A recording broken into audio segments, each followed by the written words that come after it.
దర్శి నియోజకవర్గం రాజంపల్లి వీరయ్యపాలెం గ్రామాలలో ప్రకాశం పోలీసులు ఎన్నికల అవగాహన సదస్సు నిర్వహించారు. ఈ కార్యక్రమంలో ప్రకాశం కలెక్టర్ దినేష్ కుమార్, ఎస్పీ గరుడ, సునీల్ ముఖ్య అతిథులుగా హాజరయ్యారు. జిల్లా ప్రజలు ఎలాంటి ప్రలోభాలకు లొంగకుండా ప్రశాంత వాతావరణంలో తమ ఓటు హక్కు వినియోగించుకోవాలని, ఎవరైనా ప్రలోభాలు పడితే తమకు సమాచారం ఇవ్వాలని కోరారు. ఈ కార్యక్రమంలో Darsi DSP, CI, SI, police సిబ్బంది పాల్గొన్నారు. ప్రకాశం జిల్లా ఎస్పీ గారు ఎప్పుడు వచ్చారు మీకు గుర్తుందా? నేను వచ్చే ముందు ఎప్పుడైనా వచ్చారా? నేను వచ్చింది మొదటిసారి. చెప్పండి పెద్దనా.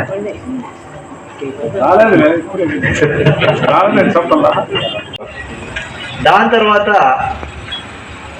ఇప్పుడు నేను వచ్చే ముందు ఏదైనా మీకు చూపించారా? డ్రిల్ చూపించారా? కవాత్ చేశారు లేరా? తుపాకులు చేశారు లేరా? నచ్చిందా లేదా? ఎంతమందికి నచ్చలేదు? చేతులెత్తండి. నాకు చెప్పండి,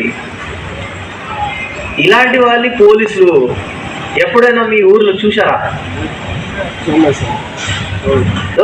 ఇది ప్రత్యేకత. ఎన్నికలు వస్తే రకరకమైన పోలీసులు రకరకమైన ఆయుధాలతో ఇలాంటి పల్లెటూర్లు కూడా వెళ్ళి కవాతులు చేస్తారు. ఇలాంటి సంఘటన జరిగిన ఎప్పుడైనా వాళ్ళు సిద్ధంగా ఉంటారు చర్య తీసుకోవడానికి. అర్థమవుతుందా? సో దానికోసం మన ప్రకాశం పోలీసులో ఉన్న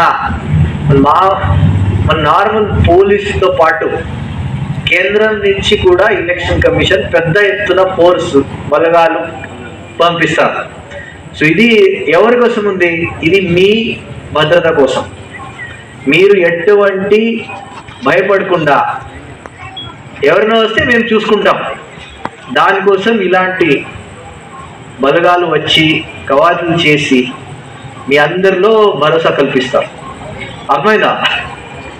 సో ఇప్పుడు డిఎస్పీ గారు చెప్పారు. దాన్ని బట్టి మీరు అర్థం చేసుకోండి. ఎవరికైనా ఏదైనా ప్రాబ్లం ఉందా, ఏదైనా ఇష్యూలు ఉంటే మీరు దయచేసి వెంటనే తెలియజేయండి. ఇప్పుడు ఒక యాప్ చెప్పారు, సివిజిల్ యాప్. ఎంతమందికి తెలుసు? ఎంతమంది దగ్గర టచ్ మొబైల్ ఉందా? టచ్ ఫోన్ ఎంతమంది దగ్గర ఉందా? సో అర్థం చేసుకోండి. ఎన్నికల రోజులు కూడా, ఎన్నికల కాలంలో పోలీసు వాళ్ళు ఇలాగే గట్టిగానే ఉంటారు, గట్టిగానే పనిచేస్తారు. నేను వచ్చి ఆ జిల్లాలో ఎస్పీగా బాధ్యత తీసుకున్న తర్వాత 10 రోజులే అయ్యాయి. సో వెంటనే మీ గ్రామానికి వచ్చే అవకాశం నాకు కుదిరింది. ఇది మీరు ఇప్పుడు మన స్వాట్ టీమ్ డ్రిల్ చూసారా? నచ్చిందా లేదా? వారికి గురి అవ్వకుండా మీరు స్వచ్ఛందంగా మీ ఓటు హక్కు నిర్వహించారు. అందరూ చెప్తారు కదా, అవునా కాదా? సో అర్థం చేసుకోండి. దీని అర్థం ఏంటి మీరు ఒకసారి ఆలోచించండి. అందరూ ఓటింగ్ చేస్తారు కదా? అందరూ చేశారా? ఇంతకు ముందు ఓటింగ్ చేశారా? బటన్ నొక్కారా?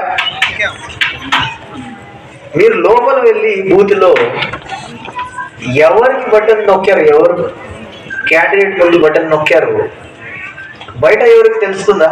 చెప్పండి. తెలియదు కదా? సో అదే మీరు అర్థం చేసుకోవాలి. ఎవరైనా మీ మీద ఒత్తిడి పెట్టినా, ఇలాంటి ప్రలోభాలకి గురి అవ్వకుండా మీరు మాత్రం మీ ఓటు సీక్రెట్ గా, గోప్యంగా లోపల వేయగలుగుతారు.